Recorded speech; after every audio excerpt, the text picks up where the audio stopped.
Қайырлы күн баршаңызға. Бүгін сіздермен өте дәмді восточный пирогтың рецептімен бөлісетін боламын. Видеоның соңына дейін көріп, менімен бірге болыңыздар. Қажетті заттардың тізімін төменде описание бөлімінде жазып қалдырамын. Ең алдымен пирогымыздың қамырын дайындап аламыз. Елегіштен өткізілген ұнға сода қосып араластырамыз.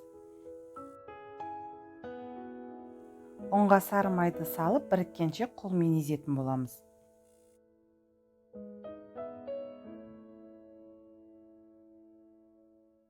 Міне маймен ұнды езіп, крошка жасап алдық. Енді бөлек ыдысқа сметананы, қантты жұмыртқаны біріктіріп, араластырып ұнға құйып, жұмсақтау етіп қамыр илейміз.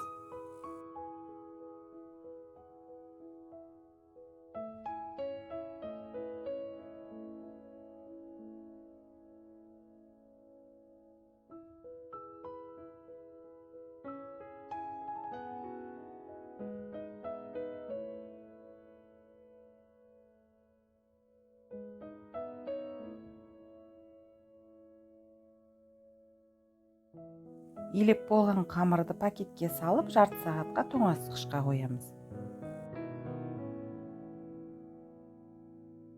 Енді салмасын дайындайтын боламыз. Кептірілген өріктерді, грек жаңғағын майдалап турап, бал мен жұмыртқаны қосып араластырамыз. Сіз өз қалауыңызша кез келген жаңғақты және кептірілген жемістерді салсаңыз болады.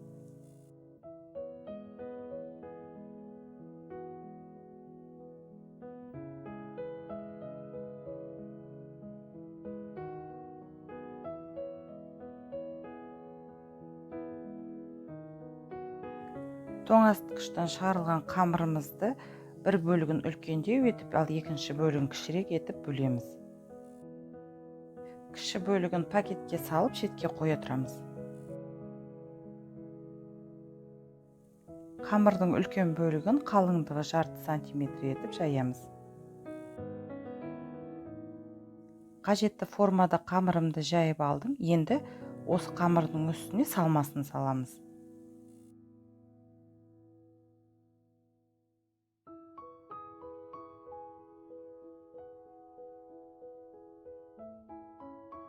Қамырдың кіші бөлігін оқтаумен жайып, ұзын жолақтар кесіп, пирогтың үстіне тор жасаймыз.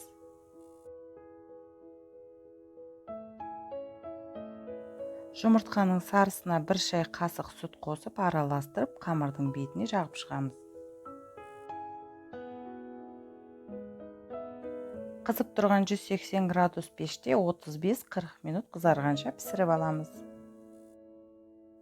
Пирогымыз қызарып пісті, енді бетіне құятын сироп дайындайтын боламыз. Қантқа су қосып, газға қойып, орташа отта тоқтамай араластыра отырып, 2-3 минут қайнатамыз.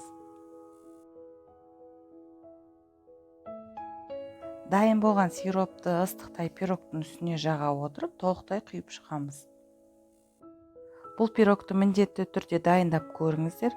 Дәмі деген өте керемет, сіздерге ұнайтынына сенімдімін. Егер де видео ұнаса, арнама тіркеліп, қоңыраушаны басып қойыңыздар.